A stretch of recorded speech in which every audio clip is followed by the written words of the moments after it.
এটি হলো সেই দোয়া যেটাকে ইসমে আজম বলা হয়, যার মাধ্যমে এটি পাঠ করার পর আল্লাহর কাছে কোনো কিছু পেশ করলে সেটাকে অবশ্যই আল্লাহ তাআলা পূরণ করেন। মনের যে কোনো ভালো আশা আল্লাহ তাআলা পূরণ করে থাকেন।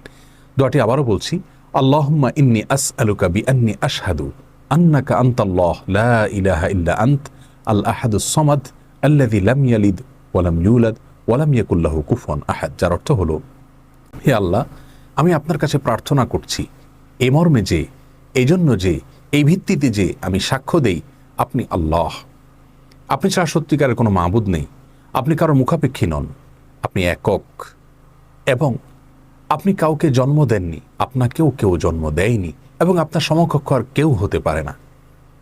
এই বাক্যগুলো পাঠ করে আল্লাহর বড়ের কাছে কোনো চাওয়া পেশ করলে তিনি অবশ্যই সেটি পূরণ করেন। কেউ যদি অত্যন্ত সংক্ষেপে ইসমে আজমের মাধ্যমে দোয়া করতে চান, তাহলে তিনি আল্লাহ রাব্বুল আলামিনের প্রতি আন্তরিকতা, ভালোবাসা, শ্রদ্ধা, বিশ্বাস, ভক্তি